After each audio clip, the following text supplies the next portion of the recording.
So when people compare Aang and Korra and claim that Aang was simply the better avatar, I know part of that conversation is shaped by Korra being a female character, a woman of color, no less, and I already know what people will say.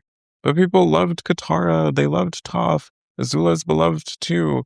True, great female characters, but they were not the protagonists carrying the weight of an established fantasy franchise so deeply loved that every aspect of their personality became measured against nostalgia and expectation. And honestly, that isn't even what I want to focus on. What interests me more is this. Korra is a far more divisive protagonist than Aang. People have criticisms of The Legend of Korra as a show, and I think many of those frustrations bleed into how they perceive her. But regardless of whether those criticisms are fair, Korra herself receives a level of hostility that Aang simply does not.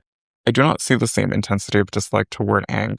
Maybe some people find it boring or naive, but generally people are neutral to positive about him. I love Aang, actually. I probably relate to Aang more than Korra. I joke that they're both my children. So this is not an attempt to diminish him, but Korra's reception is shaped by many things. Constant comparisons to Atla, her being a woman of color, and yes, her queerness. And I know people hear that and immediately flinch. Surely her bisexuality isn't a major reason she's disliked. And I agree, it is not the only reason, but it plays a role. And I think understanding why requires talking about Aang, because Aang is queer-coded. Now, before people panic, this is not me arguing Aang is canonically queer. Personally, I think he is queer, but that is not an argument I particularly care to litigate online.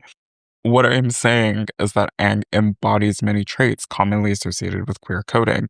His rejection of hypermasculinity, his emotional openness, his comfort with vulnerability, his gentleness, even his participation in a reincarnation cycle spanning genders challenges rigid ideas of masculinity and femininity. That matters a lot because queer coding often functions through characters who sit at the edges of traditional gender expectations without explicit confirmation. Aang does that, and I think this is precisely why he is so loved. Because people actually often love queer-coded characters, they just do not always love queer characters. Okay, I'll say that one more time. People often love queer-coded characters, they just do not like queer characters. Hey, so this is Editing Austin. There was just something that I wanted to clarify. So I am not saying that there are no popular queer characters or queer shows. Obviously there are. I mean, you have shows like She-Ra, Heartstopper, Love Victor. I mean, the list goes on. These shows have audiences, dedicated fan bases, and critical acclaim. That is not what I'm talking about.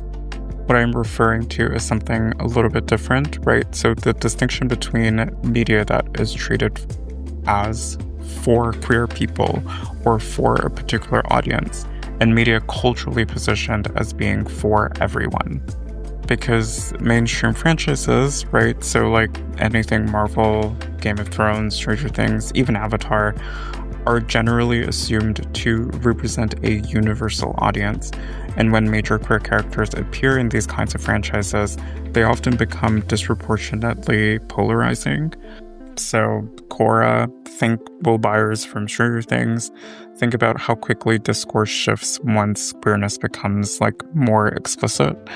Meanwhile, shows centered on queer characters are often treated differently. I mean, many people know She-Ra exists, many people know Heartstopper exists, but plenty of people simply never watch these shows because they assume there is nothing there for them, that they are not, or rather that these stories are not their kind of stories. Male protagonists still dominate a lot of mainstream media, and yet female or queer-centered stories are still often framed as niche or identity-specific rather than universally relatable. A lot of people hear female protagonists or queer protagonists and immediately conclude that boys or straight audiences cannot connect with that story, but that is exactly why those protagonists matter. So when I say people often like queer-coded characters more than queer characters, I am speaking specifically about major mainstream media and seemingly culturally universal franchises. I'm not talking about whether queer stories can succeed, but whether we still collectively treat them as stories for everyone. Aang possesses qualities we culturally associate with queerness without the social baggage attached to actual queerness. He is emotionally expressive, graceful, soft, open-hearted, and yes, part of that is being an air nomad. But I think we have now seen enough airbenders to know that moving like the wind does not automatically produce Aang's disposition. His gentleness is his own, and people love that about him. But imagine Aang in a contemporary setting, right? A 12-year-old boy, gentle, emotionally transparent, physically expressive, not invested in, proving masculinity. Would he be as admired?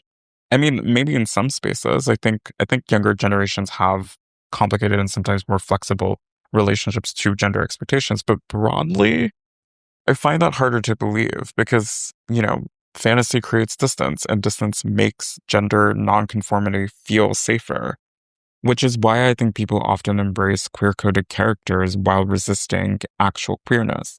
Take Remus Lupin and Sirius Black. Beloved, gentle mentor figures, emotionally textured men, people adore them. But if men like that existed in everyday life, men who were deeply sensitive, emotionally intimate, softly masculine, I am not convinced they would be treated as aspirational in the same way. I feel like Remus and Sirius would come across like a Nile character from Half Man in real life. And maybe the Nile comparison isn't perfect because Nile from Half Man is not Remus or Sirius, but I am more so speaking about social perception. If Niall were merely a cordial acquaintance you met at a party, people would probably say, oh, he seems nice.